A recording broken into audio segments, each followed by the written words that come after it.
अदालत के भीतर प्रवेश जाकर सीधे वह बुजुर्ग व्यक्ति कटघरे में जाकर खड़ा हो जाता है। जज साहब पूछते हैं आप रघुनाथ जी हैं? बोले हाँ जी हम ही रघुनाथ जी हैं।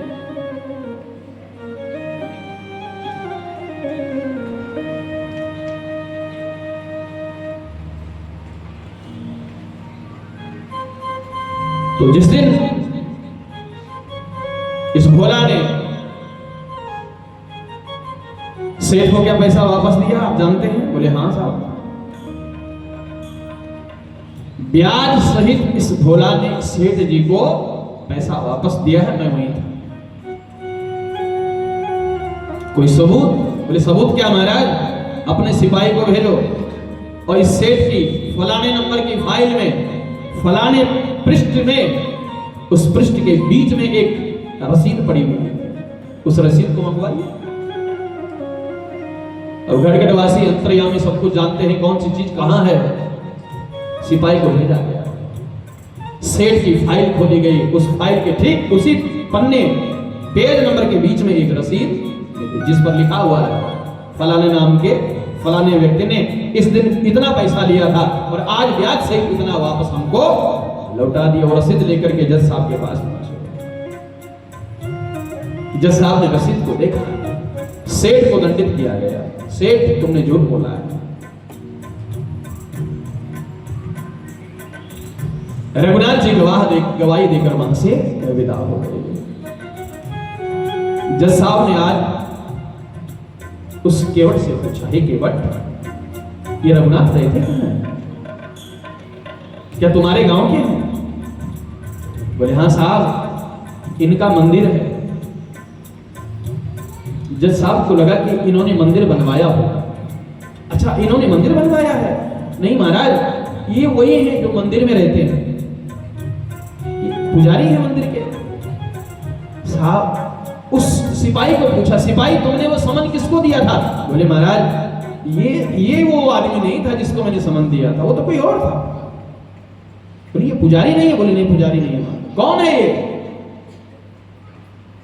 भोला कहता है साहब ये वही है जिनकी मूर्ति मंदिर के भीतर है, ये वही रघुनाथ है।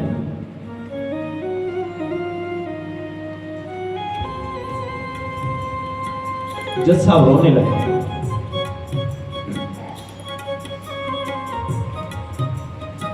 ये रघुनाथ है, ये वही है और यहां गवाह देने के लिए आए हैं। केवट तुम्हारी गवाह देने के लिए भगवान आए हैं। जज साहब रोने लगे। जज साहब कह रहे हैं सुख सारद नारद शेष गणेश के नहीं ध्यान जो आते रहे, सोई आज विनीत अदालत में केवटा के गवाह कहते रहे। रोने लगे जज साहब। किसने कहा साहब आप क्यों रो रहे हो? क्योंकि आज भगवान गवाह बनकर के कटघरे पे खड़े रहे, किस केवट के गवाह बनकर। किसी ने कहा तो बहुत अच्छी बात है कि इसकी गवाही देने के लिए भगवान आए हैं। जज साहब ने कहा मैं इसलिए नहीं रो रहा, मैं तो इसलिए रो रहा हूं सुख धोखे हूं कंस दियो को भयो, दुख नाहिन जो तज जाते रहे, कुर्सी पे बना जज बैठा रहा। मैं जज बनकर के कुर्सी पर बैठा रहा, कुर्सी पे बना जज बैठा रहा, जगदीश खड़े समझाते रहे, जगदीश खड़े समझाते रहे। जज साहब ने तुरंत कागज निकाला, लेटर पैड बना इस्तीफा लिख दिया, मैं आज से जज की नौकरी से इस्तीफा देता हूं। दक्षिण भारत ये शहर को छोड़कर जस्सा वृंदावन पहुंच चुके, लेकिन अपने आप को अपराधी मानकर भगवान के मंदिर के भीतर नहीं जाते, बाहर से प्रणाम करते हैं, बाहर ही परिक्रमा लगाते हैं, अपना मुख भगवान को नहीं दिखाते।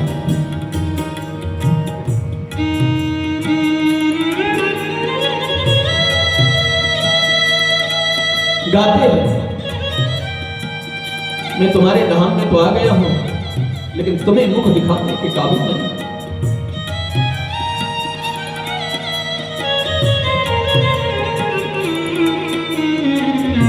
आ तो गया हूं मगर जानता हूं, आ तो गया हूं मगर जानता हूं, तेरे दर पे आने के काबिल नहीं हूं, तेरे दर पे आने के काबिल नहीं हूं,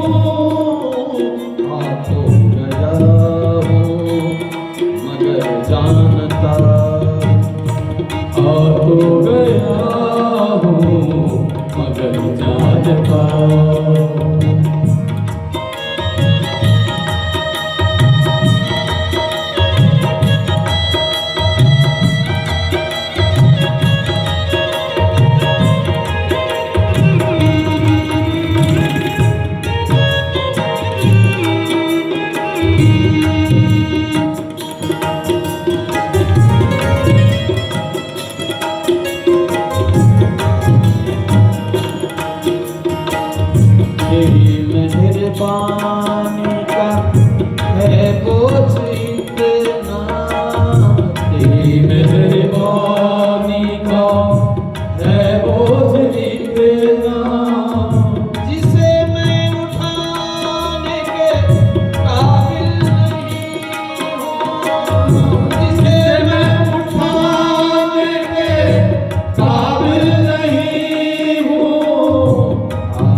मांगने वालों की भीड़ आपके दरबार में लगी रहती, लेकिन मैं कैसे दामन को फैलाऊं आपके यहाँ? माना की दाता हो तुम कुल जहां के, माना की दाता हो तुम कुल जहान के, मगर कैसे दामन को फैलाऊं आके, मगर कैसे दामन को फैलाऊं आके। जो अब तक दिया है, जो अब तक दिया है, वही कम नहीं है। जो अब तक दिया है, वही कम नहीं है। कर्जा चुकाने के काबिल नहीं, कर्जा चुकाने के काबिल नहीं हो। आ तो गया हूँ मगर जानता हूँ, आ तो गया हूँ मगर जानता हूँ, आ तो गया हूँ मगर जानता हूँ।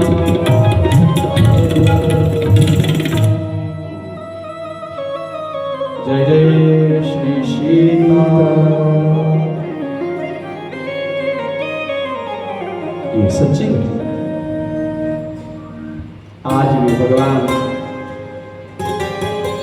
यो यथा माम प्रपद्यन्ते तांस तथैव भजाम्यहम्, गीता में भगवान कह रहे हैं जो भक्त मेरा जिस भाव से भजन करता है अर्जुन, मैं उसके भाव को रखते हुए उसी प्रकार उसको प्राप्त हो जाता हूं। उसके योगक्षेमं वहाम्यहम्, उसके सभी कार्य में स्वयं करता हूं।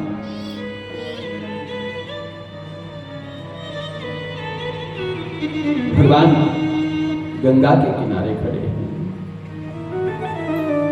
एक नाव दिख रही है और वो भी नाव बीच में जाकर के एक केवट उस नाव पर बैठा, बीच गंगा में नाव खड़ा करके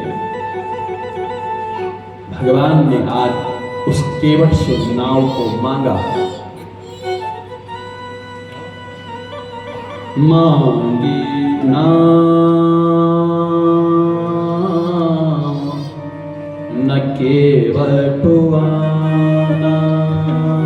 मांगी नाम न केवटुआना, मांगी नाम न केवटुआना, मांगी नाम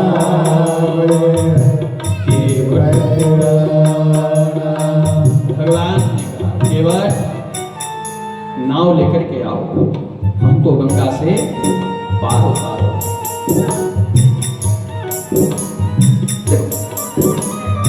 भगवान मांग रहे,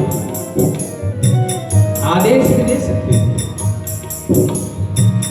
केवटों का राजा निखादराज साथ में है, चाहते तो निखादराज केवट को आदेश दे देते, लेकिन राम ने आज निखादराज को कहा निखादराज तुम मत मांगो, तुम कुछ आदेश मत देना, मैं आज केवट से नाव मांगूंगा। लेकिन केवट नाव लेकर नहीं आ रहा है, दूर से केवट वहीं से कह रहा है कहीं तुम्हार मरा मैं जाना, कहीं तुम्हार मरा मैं जाना। केवट कह रहा है मैं आपके मर्म को जानता हूं, मैं आपके बारे में जानता हूं सब कुछ। क्या जानते हो मेरे बारे में?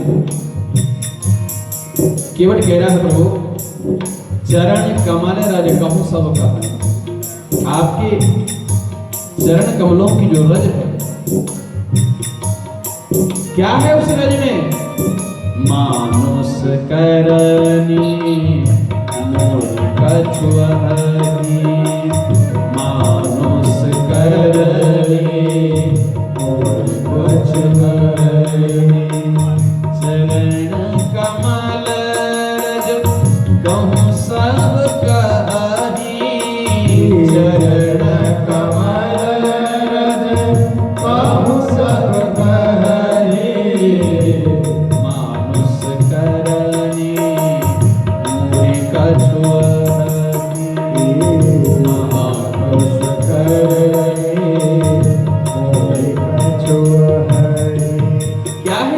की रज में कि आपकी चरण की रज में मानुषकरण, ये मनुष्य बनाने की इसमें कला है। मानुषकरण मूरिक छुआयु, इसमें कोई विशेषता है, इसमें कोई ताकत है। आपकी चरण कमल की जो रज है वो पत्थर को भी मानव बना देती है।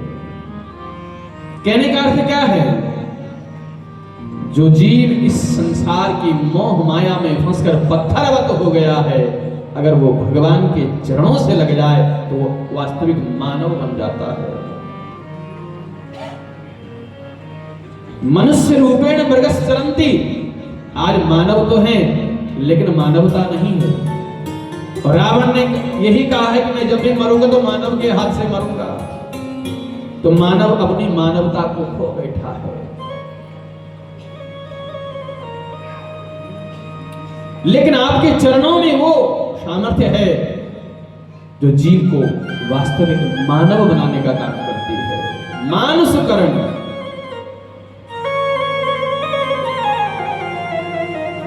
मैं अपनी नाव को नहीं लेकर आऊंगा। क्यों? अगर मेरी नाव आपके पैर लगाते ही स्त्री बन गई तो? शोध सिलाव है नारी सुहाई, जब एक पत्थर आपके चरण के स्पर्श से मानव बन सकता है, स्त्री बन सकती है, तो मेरी ये नाव तो लकड़ी की है। और पत्थर से तो लकड़ी थोड़ा कोमल होती है, और ये लकड़ी वैसे भी पानी में है और ज्यादा कोमल हो रखी है। इसको तो जरा सा भी टाइम नहीं लगेगा स्त्री बनने में। इसलिए मैं नाव लेकर नहीं आऊंगा।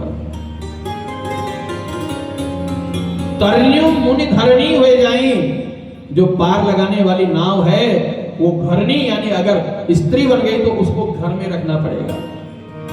और प्रभु जो घर में है वो क्या बोलेगी, कहां से लेकर आया है? अब उसको थोड़ी ना पता है कि नाव ही वो बन गई है। ये तो घरवाली तो ये समझे कि नाव बेच करके नहीं घरवाली लेकर आया, नाव बेच दी और नहीं घरवाली लेकर आया है।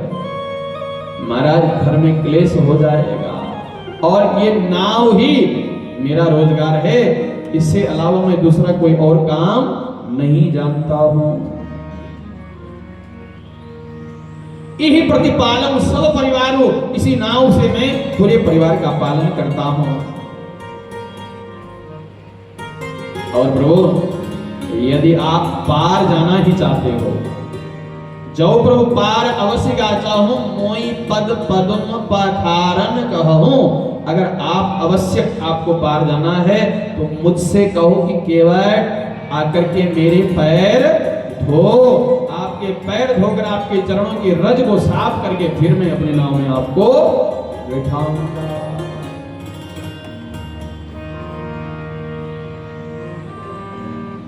तो भगवान लक्ष्मण से कहते, लक्ष्मण देखो कैसा प्रेमी खड़ा है सामने, ये कितनी अटपटी बातें कर रहा है। सुन के बन के बैन प्रेम लपेटे अटपटे। लक्ष्मण ने कहा कि ये आपको भक्त दिखाई दे रहा है? बोले हाँ बिल्कुल भक्त दिखाई दे रहा है। तो लक्ष्मण ने कहा हाँ, आपके जो प्रेमी होते हैं वो सब ऐसे ही होते हैं। जो आपका भक्त, जो आपका प्रेमी है, आपके प्रेमी भक्त वही होते हैं जो आपका कहना नहीं मानते, वो आपके प्रेमी, वो आपके भक्त। क्योंकि आप उसको बुला रहे हो, आ नहीं रहा, तो यही तो आपका भक्त की निशानी है। भगवान राम ने कहा लक्ष्मण चलो इसको तो मानता हूं, इसको बुला रहा हूं, ये आ नहीं रहा है, और मेरा ऐसा कौन भक्त है? लक्ष्मण कहते हैं कि अभी कुछ समय पहले आप सुमंत्र को वापस भेज रहे थे, वो जा नहीं रहा था, इसको आप बुला रहे हैं, ये आ नहीं रहा है, तो आपके भक्त वही जो आपका कहना ना माने। लक्ष्मण जी थोड़ा व्यंग कर रहे हैं, थोड़ा मजाक कर रहे हैं भगवान के साथ। तो भगवान कहते हैं लक्ष्मण तुम ठीक बोल रहे हो।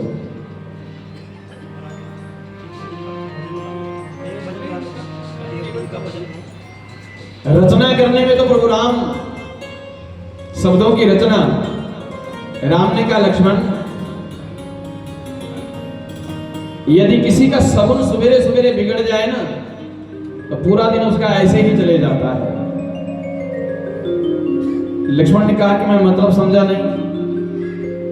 भगवान कहते लक्ष्मण, अगर कोई सुबह सुबह दुकान खोले और कोई ग्राहक आ जाए और कहे कि हमको ये चीज दे दो और ये कहे कि साथ में कि उधार में दे दीजिए, तो दुकान वाला बोलेगा कि अभी तो बोनी का टाइम है और ये कहां से आ गया, इसने मेरी बोनी बिगाड़ दी है, आज सारे ऐसे ही।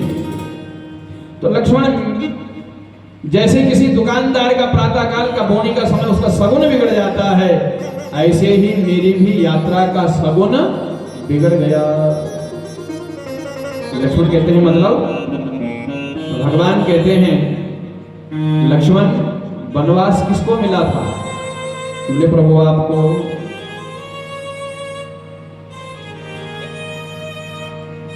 तो मैंने तुमको कहा था ना कि तुम घर पे रहो। बोले हाँ भगवान, कहा था। तुमको और जानकी को मैंने कहा था कि वनवास हमको मिला है, तुम घर पर ही रहो। तो क्या तुमने मेरा कहना माना? लक्ष्मण जी मौन हो गए। लक्ष्मण, इसीलिए मैं कह रहा हूं कि मेरा आज यात्रा का सगुन बिगड़ गया था घर से चलते ही। अच्छा लक्ष्मण, ये बताओ तुमने हमारा कहना क्यों नहीं माना?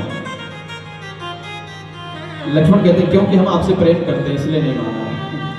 भगवान कहते हैं ये केवट भी ऐसा ही है। क्यों? ये हमसे प्रेम करता है, जैसे तुम प्रेम करते हो, तुमने हमारा कहना नहीं माना, ऐसे ये केवट भी मुझसे प्रेम करता है, इसलिए मेरा कहना नहीं मान रहा है। सुन केवट के बैन प्रेम लपेटे अटपटे, बिहसे करुणाएन चितई जानकी लखन तन। अब राम जी केवट से बोले, कृपा सिंधु बोले मुस्काई, कृपा सिंधु बोले मुस्काई, सोई करो जे तब नाव न जाई, सोई करो जे तब नाव न जाई। बेगियान जल पाय पथारो, बेगियान जल पाय पथारो, होता विलंब उधार ही पारो, होता विलंब उधार पारो। भगवान मुस्कुराते हुए कहते हैं केवट, तुम वही करो जिससे तुम्हारी नाव रह जाए और हम भी पार उतर जाए। बेगियान, जल्दी आओ और मेरे पांव हो, हमें विलंब हो रहा है, बहुत विलंब। इसलिए जो तुमसे बने पार उतारने के लिए जो तुमको करना है वो तुम जल्दी जल्दी करो।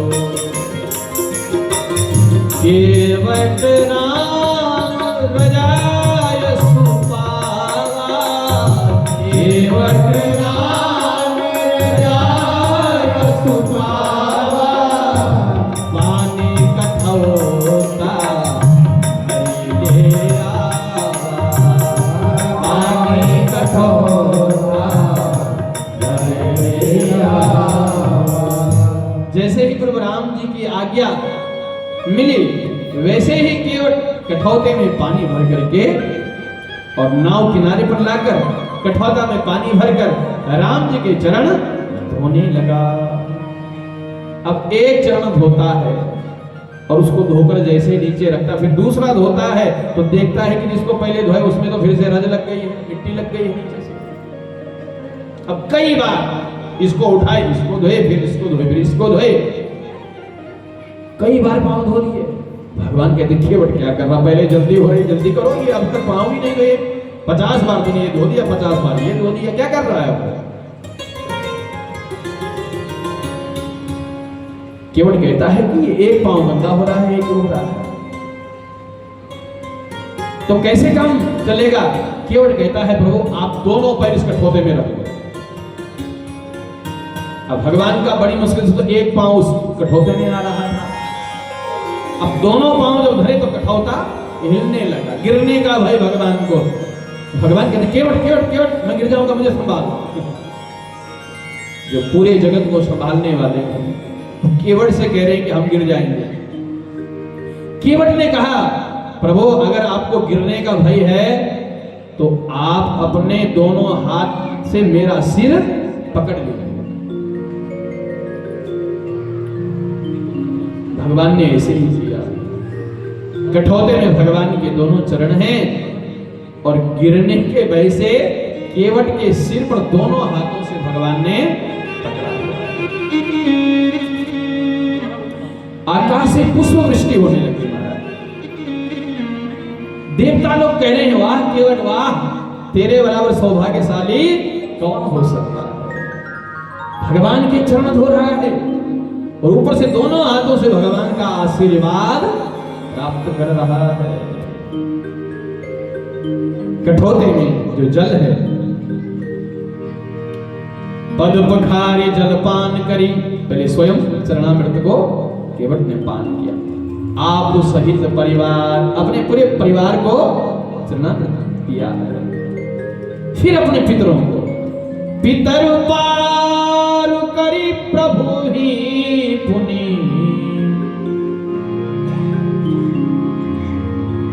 अपने पितरों को भी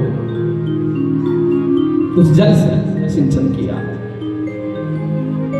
पितर पार करी प्रभु ही पुनि,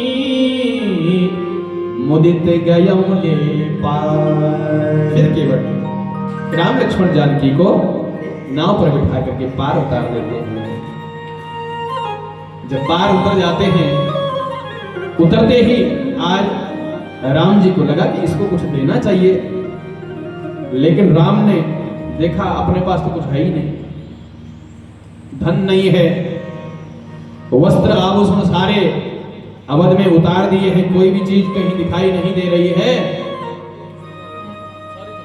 लेकिन मां जानकी के हाथ में एक अंगूठी है और मां जानकी जान गई है कि प्रभु क्या चाहते हैं। पिया हिया की सिया जानने हारी, पिया हिया की सिया जानने हारी, पिया हिया की सिया जानने हारी, पिया हिया की सिया जानने हारी। मन मुदरी मन मुदित उतारी, मन मुदरी मन मुदित उतारी, मुदित अवतारी, पिया हिया की सिया जानने हारी, पिया हिया की सिया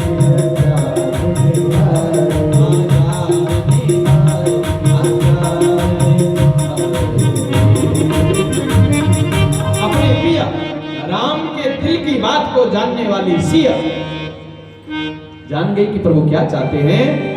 मणि मुद्री मन मुदित उतारी, प्रसन्न मन से अपने हाथ से अंगूठी उतारी है। और जानकी ने भी वो अंगूठी क्यों रखी है? क्योंकि उस अंगूठी में राम लिखा हुआ है। वो अंगूठी भगवान को दी। भगवान ने वो अंगूठी केवट की ओर बढ़ाई। केवट हमारे पास इससे अलावा और कुछ नहीं है। केवट चरण गही अकुलाई, केवट भगवान के चरणों में गिर जाता है। हे प्रभु, ये आप क्या कह रहे हैं? हे नाथ, आज मैंने क्या नहीं पा लिया? मिटे दोष दुख दारिद्र दावा, आज मेरे दरिद्रता का सारा दुख समाप्त हो गया है। आज मैंने सब कुछ पा लिया है। बहुत काल में कीनी मजूरी, पूरी जिंदगी भर मैंने मजदूरी करी है। आज दिन विधि बनी भूरी भूरी, आज सब कुछ मुझे आपसे प्राप्त हो गया है। भगवान बार बार कहते, लेकिन केवट नहीं लेता।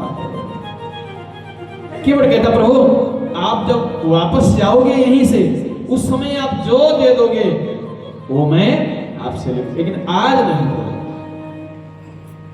बहुत कीन प्रभु लखन सिया नहीं कछु केवट ले, विदा कीन करुणायतना। भगवान राम ने उसको विदा किया, लेकिन दिया क्या? ये हो ही नहीं सकता कि भगवान किसी को कुछ न दे। भगति विमल भरु दे,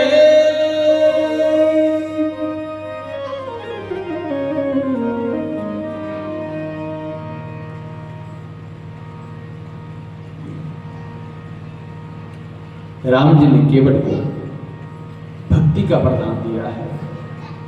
जो भगवान से कुछ नहीं मांगता उसे भगवान अपनी भक्ति का दान देते हैं।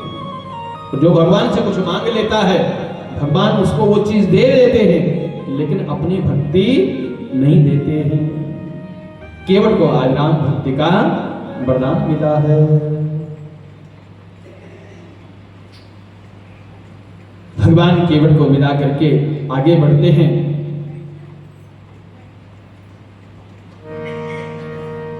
गंगा जी को प्रणाम करते हुए गंगा जी से विदा लेते हुए गणपति जी का स्मरण करते हुए तीनों राम लक्ष्मण जानकी आगे बढ़ते हैं और पहुंचते हैं कहां? प्रयागराज की पावन धरा पर भगवान पहुंच जाते हैं। त्रिवेणी का दर्शन करते हैं, त्रिवेणी में स्नान करते हैं, भगवान महादेव की सेवा करते हैं, देवताओं की यथाचित पूजा करते हैं और भरद्वाज मुनि के आश्रम में प्रभु पधारते हैं। भरद्वाज जी भगवान का खूब स्वागत करते हैं। मुनि मन मोदन कछु कहे जाए, ब्रह्मानंद राशि जन पाए। भरद्वाज जी कुछ बोल नहीं पा रहे हैं। आज तो ब्रह्मानंद परमानंद की प्राप्ति मुझे हो गई है। आज सुफल तप तीर्थ त्याग, इस तीर्थ में निवास करने का जो सुफल मुझे मिला है वो आज प्राप्त हुआ है।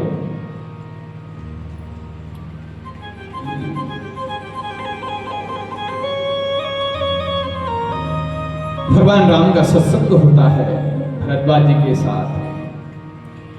भरद्वाज जी से प्रभु राम जी पूछते हैं, प्रभु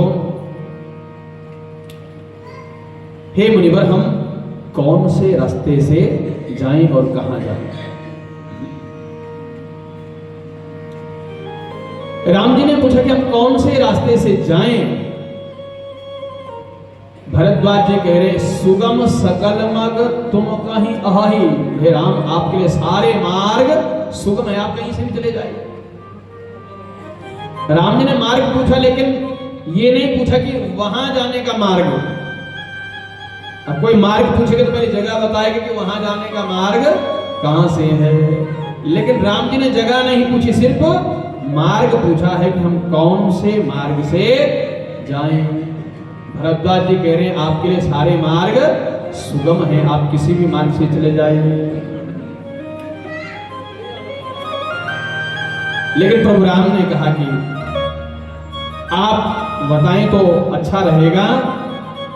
तब भरद्वाज जी ने अपने शिष्यों को बुलाया। साध लागे मुनि शिष्य बुलाए, सुने मन मुदित 50 अगराए। भरद्वाज जी ने अपने शिष्यों को आवाज लगाई और शिष्यों ने आवाज सुनी और 50 शिष्य वहां खड़े हो गए। 50 आए।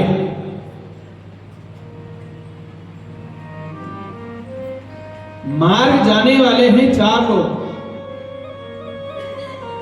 राम लक्ष्मण जानकी और इनके साथ निषाद राज जी हैं। और मार्ग बताने वाले कितने आए? 50 लोग। ऐसे मार्ग बताने वाले 50 मिल जाते हैं।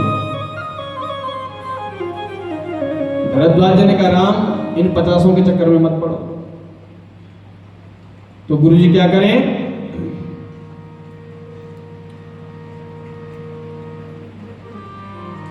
मुनि बटु चारी संग तब दीने।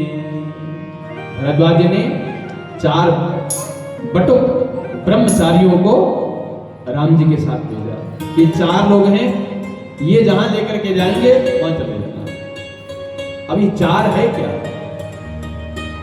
हमारी संस्कृति में 4 वेद हैं और वो 4 वेद जो मार्ग बताएं उस मार्ग पर चलना चाहिए। वो मार्ग आपको मंजिल तक पहुंचा देंगे। राम जी ने मंजिल नहीं पूछी, सिर्फ मार्ग पूछा कि हम कौन से मार्ग से जाएं। 50 लोग बताने वाले आ गए, आज भी ऐसे 50 लोग मार्ग बताने वाले, अरे ये वाला मार्ग बहुत बढ़िया, अरे इधर, अरे इधर, अरे इधर, कई मार्ग।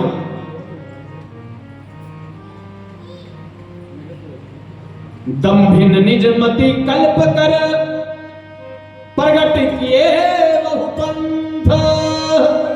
जो दंभी लोग हैं उन्होंने अपने मन के अनुसार अनेकों मार्ग खड़े किए हुए हैं, लेकिन ऐसे दंभियों के चक्कर में नहीं पड़ना चाहिए। जो वेद मार्ग बताता है उस वेद के मार्ग पर चलना चाहिए। मुनि बटुचारी संग तब दीन, मुनि बटुचारी संग तब दीन, जिन बहु जन्म सुकृत सब कीने, जिन बहु जन्म सुकृत सब कीने, मुनि बटुचारी संग तब दीन, मुनि बटुचारी संग तब दीन। उन 4 ब्रह्मचारियों ने भगवान के मार्ग का दर्शन करवाया और भगवान पहुंच गए जमुना जी के किनारे। जमुना जी के पास जब पहुंच गए, वहां से भगवान ने उन 4 बटुओं को वापस भेजा है। जमुना जी क्या है? जमुना जी कर्म का प्रतीक है, कर्म के मार्ग पर लगा दिया है। ऐसे ब्रह्मचारियों ने कर्म के मार्ग पर जिसे, ठीक कर्म पर जिसे लगा दिया, वो अपनी मंजिल को प्राप्त कर लेता है। क्योंकि कर्मण्येवाधिकारस्ते मा फलेषु कदाचन। यहां कर्म ही प्रधान है, ये पृथ्वी है, इस पृथ्वी में कर्म ही प्रधान है। लेकिन कौन सा कर्म करना चाहिए जिस कर्म से मंजिल की प्राप्ति होती है। उतरी नहाए जमुन जल जो शरीर समश्याम। जमुना जी में स्नान किया। जमुना जी के आसपास रहने वाले जितने भी सारे लोग हैं, गांव-गांव से लोग भगवान का दर्शन करने के लिए आ रहे हैं। सीता लखन सिय रूप निहारे, पाई नहन फल होई सुखाई। भगवान राम, जानकी और लक्ष्मण जी का दर्शन करके आज गांव के लोग अपने जन्म को सफल मान रहे कि आज हमारा जीवन सफल हो गया है। ऐसे सुंदर दर्शन करके ये जीवन हमारा कृतार्थ हो गया है। भगवान चले जा रहे हैं। एक ने कहा, एक देखी बट छाह भली दासी मृदुल तृणपात। बट वृक्ष की छाया देखी। भगवान धूप में चल रहे हैं, गर्मी लग रही है। किसी ने देखा इनको तो बड़ी गर्मी लग रही है, इतने सुंदर, इनको तो थोड़ा आराम करना चाहिए। तो गांव की कुछ स्त्रियों ने बट वृक्ष के नीचे थोड़ा आसन लगा दिया और कहा कि आप थोड़ी देर के लिए विश्राम कर लीजिए, इतनी धूप में चले जा रहे हैं, थोड़ी देर के लिए तो यहां पर बैठ जाइए। एक देखी बट छाह भली दासी मृदुल तृणपात। घास पात का आसन बिछा दिया, थोड़ी देर के लिए ठहर जाइए। लेकिन जब भगवान बैठ गए, तब बैठने के बाद कहते हैं, कहाई गवाई छिनुक श्रमो। थोड़ी देर के लिए बैठने बाद जब बैठ गए तब कह रहे, गवनव अवहि की प्रात। अभी चले जाओगे कि सुबह जाना, ठहर जाओगे। थोड़ी देर के बहाने ठहराया और कहा, आवाज यहीं रुक जाओ, गवनव प्रात, प्रातः चले जाना। एक ने देखा कि इतनी गर्मी में चल के आ रहे, इनको तो प्यास लगी होगी। भगवान ने मांगा नहीं पानी, लेकिन एक कलश भरिया नहीं पानी। एक ने कलश में पानी लेकर के आया। अंचैया नाथ कहाई मृदुबान। मृदुल वचन में का सुनि प्रिया वचन प्रीति अति देखे, राम कृपाल सुशील विशेष। ये कितना इनके मन में प्रेम भरा हुआ। हमने इनसे पानी नहीं मांगा, लेकिन फिर भी ये पानी लेकर के खड़े।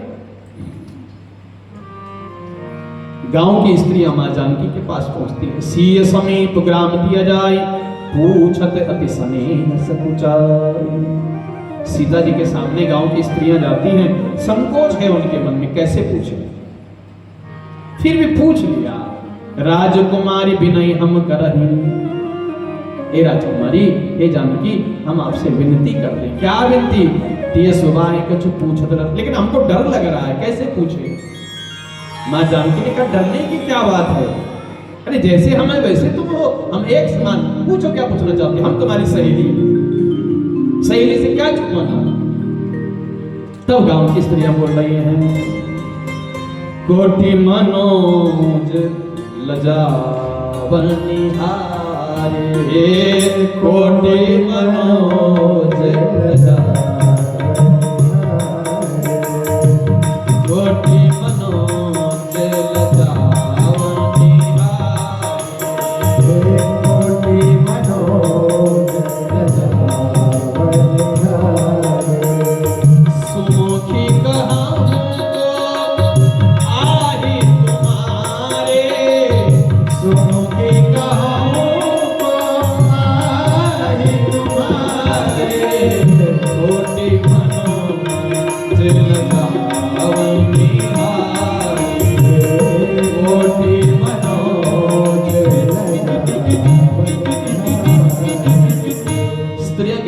हे जानकी, कोटि मनोज लजावन वाले करोड़ों कामदेवों को, कामदेव के करोड़ों कामदेवों की सुंदरता को जो मात दे रहे हैं,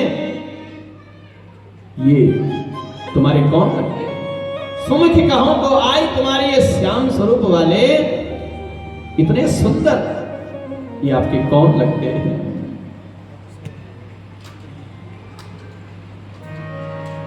मां जानकी कैसे बताएगी ये मेरे कौन है। सुनि स्नेह मैं मृदुलवानी, सकुच सिय मन महु मुस्कानी। मां जानकी संकोच में आ गई, कैसे कैसे इनको बताऊं कि ये मेरे कौन है। क्योंकि हमारी भारतीय संस्कृति कहती है कि पति का नाम नहीं लेना चाहिए और एकदम बताना भी नहीं चाहिए। और गांव के इतने सारे लोग हैं वहां बोलते कि हाँ ये हमारे, ये सभ्यता नहीं है, संस्कृति सनातन संस्कृति की सभ्यता नहीं। कैसे? तो मन में विचार आया कि उनकी ओर न देख करके मैं मुंह नीचे करके बता देती हूं कि ये मेरे कौन है, कोई देखेगा नहीं। तिनहि बिलोकि बिलोकति धरनी, दुह संकोच सकुचते बर बरनी। पहले तो उन गांव वालों का संकोच था जो आए हुए हैं, वहां काफी लोग वहां इकट्ठे हैं। जब मुंह नीचे करके बताना चाहती थी तो नीचे धरती को देखा कि यहां तो मां देख रही है, धरती सीता की मां, हम मां के सामने कैसे होगा वो। तिनहि बिलोकि बिलोकति धरनी, दुह संकोच, अब दोनों ओर से संकोच हो गया, इधर लोगों का और नीचे मां धरती का संकोच हो गया, कैसे बताओ। तो विचार किया कि ये गोरे वाले के बारे में बता देती हूँ, श्यामल के बारे में नहीं बताऊंगी। गोरे वाले का परिचय दे दोगे तो श्यामल का अपने आप मिल जाएगा। तो गोरे का परिचय दे रही है, क्या? सहज सुभाय सुभगतन गोरे,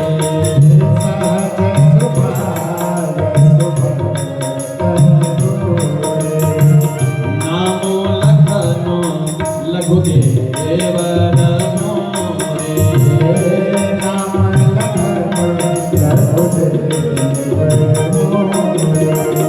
परिचय क्या दे रहे हैं लक्ष्मण जी के बारे में? सहज स्वभाव, ये बहुत सहज स्वभाव के, यानी सरल स्वभाव के हैं। अब बोलो लक्ष्मण जी कभी सरल स्वभाव के हैं? जिन लक्ष्मण जी ने सीता जी के पिता को ही भरी सभा में कह दिया था, कहीं जनक जन अनुचित बात आई, जनक ने अनुचित बात बोली है, वो सीता लक्ष्मण को सरल स्वभाव का बता रही है, सहज स्वभाव, ये बहुत सरल स्वभाव के हैं। ये गोरे वाले, सुभग तन गोरे, सहज स्वभाव क्यों कह रही है? क्योंकि अपने घर की बात कहीं लोगों को नहीं बतानी चाहिए। हमारे घर में कौन कैसा स्वभाव का है, कोई बिगड़े हुए स्वभाव का भी है तो उस बिगड़े हुए स्वभाव का प्रचार बाहर नहीं करना चाहिए। ये माँ जानकी हम सबको संदेश दे रही है, हमारे घर में कोई ऐसा हो उसका प्रचार बाहर मत करो। अपने घर का परिचय बाहर लोगों को इस ढंग से दो कि हमारे घर में तो सब बड़े आनंद से रहने वाले, सबका सम्मान, एक दूसरे का सम्मान करने वाले। अगर आप बाहर ऐसा बोलोगे तो वो भगवान ऊपर से देखने वाला आपके घर में सबका स्वभाव एक दूसरे के प्रति वो सरल बना देगा, सबका प्रेम, सबका आदर सम्मान, सबके भीतर वो गुण वो परमात्मा दे देगा। सहज सुभाय सुभग तन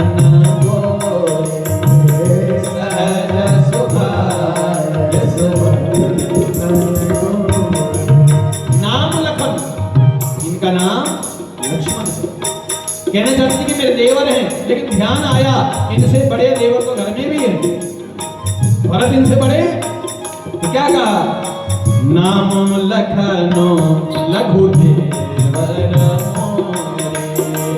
नाम लखनो लघु देवर। इनका नाम लक्ष्मण है, ये मेरे छोटे देवर हैं। अब गांव की स्त्रियों ने कहा कि ये छोटे वाले देवर हैं, तो क्या ये श्याम वर्ण के हैं, ये बड़े देवर हैं? समस्या समाप्त नहीं हुई।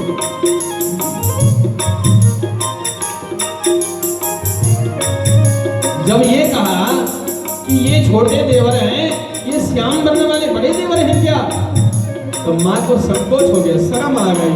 बहुरी बदनों भी तो अंचल ढाकी, बहुरी बदनों भी तो अंचल ढाकी, पिया तन चिताई मोह करि बाकी, पिया तन चिताई मोह करि बाकी।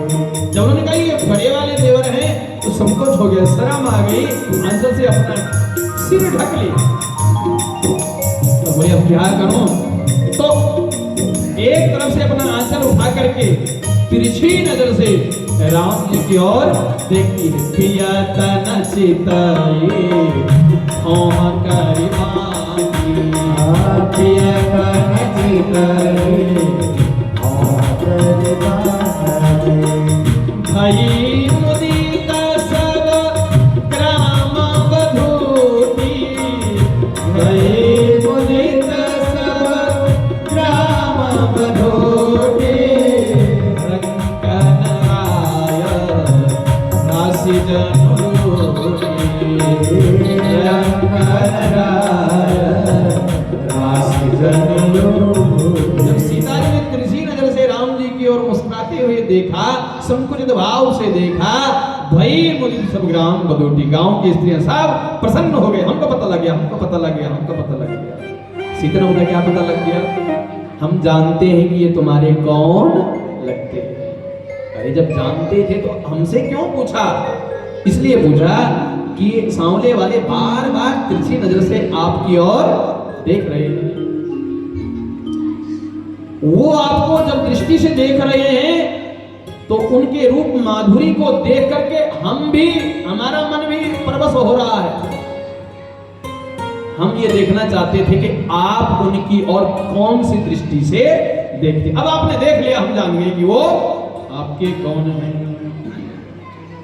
ये कह रही है सहज स्वभाव के हैं, आप प्रकट भई विधि न बनाए, इनको विधाता ने नहीं बनाया है। गांव के लोग करें, इनको विधाता ने नहीं बनाया है। क्यों? देखा हूं खोज भुवन दस चारी, कहां अस पुरुष कहां अस नारी। अरे कहीं ब्रह्मांडों में चले जाओ, अनेक ब्रह्मांड में भी ढूंढने को जाओगे, ऐसे पुरुष ऐसी नारी कहीं इतने सुंदर कहीं नहीं मिलेंगे। अरे यहां तक कि इनको विधाता ने, ब्रह्मा जी ने देखा, इन्हीं देख विधि मन अनुरागा, इनकी सुंदरता देखकर विधाता ब्रह्मा के मन में भी अनुराग प्रकट हुआ कि मैं भी ऐसे ही बनाऊंगा।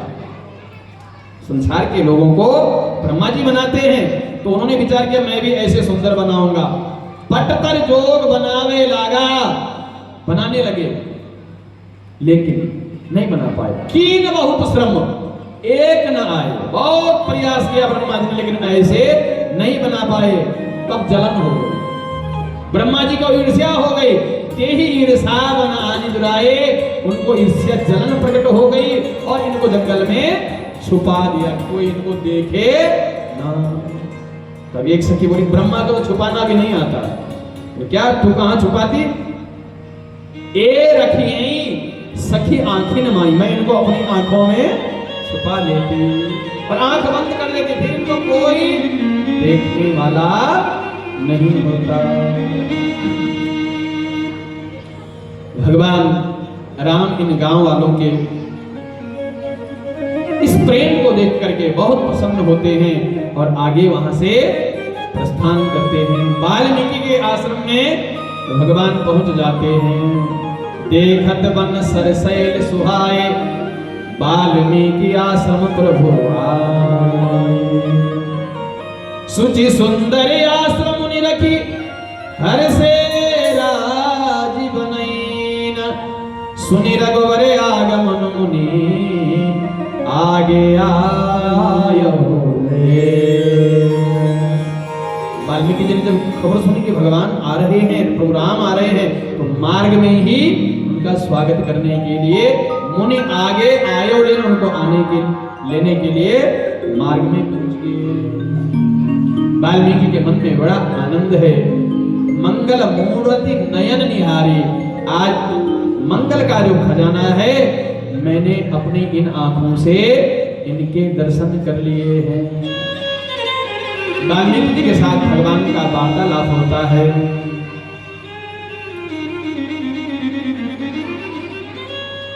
भरद्वाज जी से राम जी ने मार्ग पूछा और वाल्मीकि जी से पूछ रहे हैं, हे मुनिवर हम कहां रहे, हमें रहने के स्थान बताओ, हम कहां रहे। कथा बहुत लंबी है। वाल्मीकि जी ने 14 स्थान भगवान को रहने के बताए हैं। एक दो बताता हूं आपको। जिनके श्रवण समुद्र समाना, जिनके ये कान आपकी कथा सुनने के लिए समुद्र के समान हो। जैसे अनेक नदियां संसार भर की समुद्र की ओर जाती है, लेकिन समुद्र ने कभी ये नहीं कहा नदियों तुम मत आना मैं पूरा हो गया हूं। समुद्र कभी नहीं भरता है। ऐसे ही जिनके श्रवण समुद्र समाना, कथा तुम्हारी सुबह सही नाना।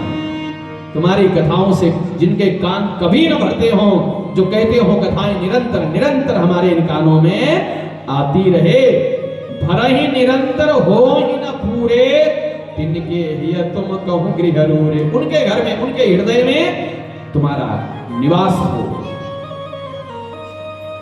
दूसरा घर बताया, लोचन चातक जिन करी राखी।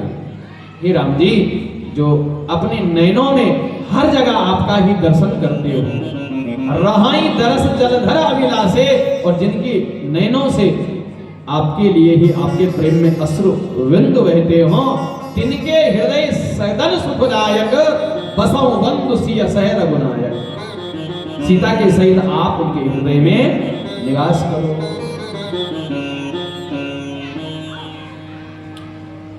तुम ही निवेदित भोजन करही, प्रभु प्रसाद पट भूषण जनही।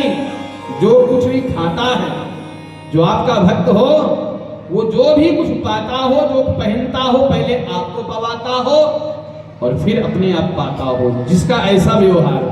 तुम ही निवेदित भोजन करही, भोजन करता हो तो पहले तुमको देता हो। प्रभु प्रसाद पट भूषण धरही, कोई आभूषण पहनता हो, वस्त्र पहनता हो, प्रभु पहले आपको पहनाता हो, फिर धारण करता हो। शीस नवई सुर गुरु तुझ देखी, और जिनका मस्तक गुरु के सामने, सुर देवताओं के सामने, द्विज यानी ब्राह्मण को देख करके जिनका सिर अपने आप झुक जाता हो प्रणाम करने की स्थिति में, देवताओं के लिए, गुरु के लिए, ब्राह्मणों के लिए, जिनके हृदय में श्रद्धा हो और उनका मस्तक उनके आगे झुकता हो, प्रीति सहित कर विनय विशेषी, आप उनके हृदय में हे राम अपना घर बनाइए। ऐसे 14 प्रकार के हृदय रूपी घर वाल्मीकि जी ने राम जी को बताया है। और फिर कहा, हे राम, ऐसे तो अनेकों घर रहने के लिए है, लेकिन यहाँ इस सुंदर जंगल में आप जहां ठहरो उसका एक स्थान आपको बताता हूं। कौन सा? चित्रकूट गिरि करहु निवास।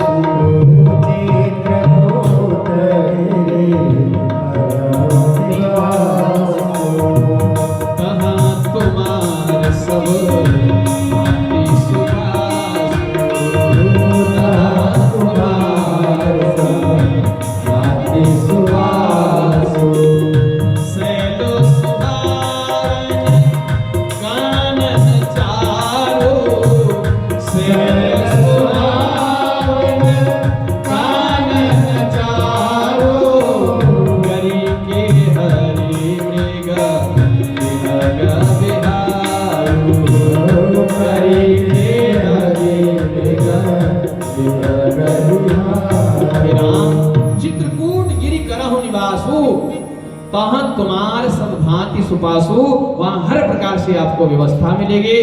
चित्रकूट में आप निवास कीजिए। क्यों? चित्रकूट महिमा अमित कही महामुनि गाय, आय नहाये सरित बर सिय समेत दो भाई। राम लक्ष्मण जानकी ने स्नान किया है। मंदाकिनी में स्नान करते हुए चित्रकूट में पहुंच गए। चित्रकूट रघुनंदन छाये, समाचार सुनि सोने मोह। चित्रकूट में भगवान का दर्शन करने के लिए अनेकों लोग आ रहे हैं। इससे पहले वो लोग पुकार रहे थे, क्या? साम भई घन श्याम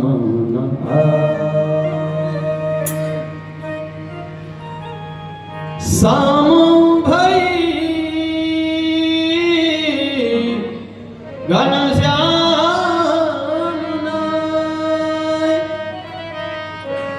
साम भई घन श्याम श्याम भई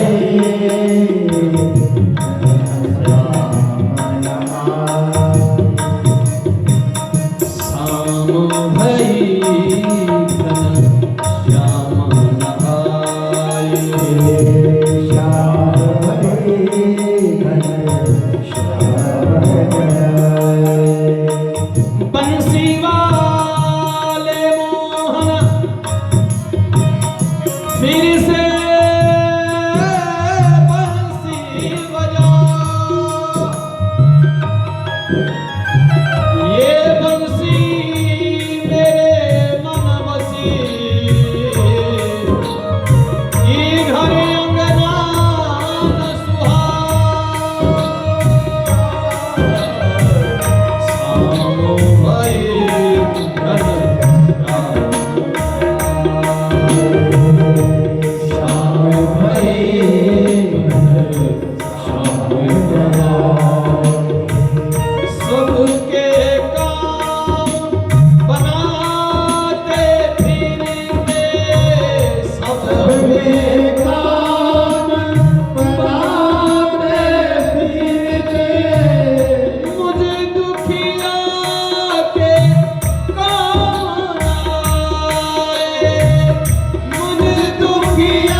बोलो राजा रामचंद्र भगवान की जय। आज की कथा को विराम। जय श्री सीता। आगे कल कथा प्रसंग आपको सुनाया जाएगा। एक छोटा सा भजन, आप सब लोग खड़े हो सकते हैं, उसके बाद आरती होगी। ओ निवो तेरा की लगदा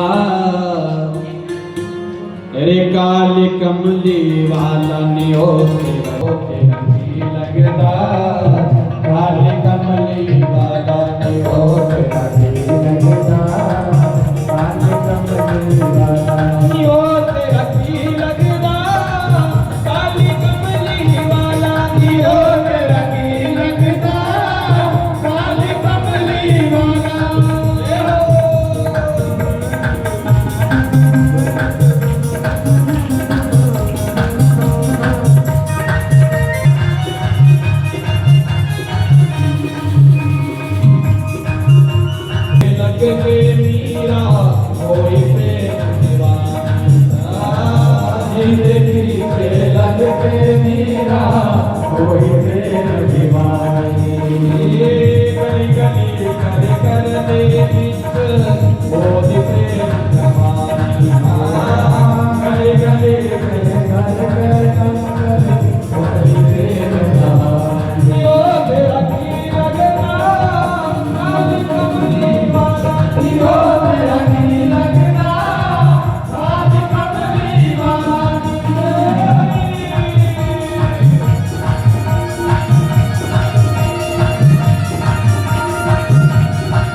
जो गणवेश बनाया हो जिन्हें पीछे लग के मीरा जो गणवेश बनाया हो देखो लाज में मीरा जीनो श्याम मिलन है आया हो देखो लाज में मीरा जीनो श्याम मिलन है आया तेरा की लगदा काली कमली वाला तेरा की लगदा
सिंहासन राजत जोरे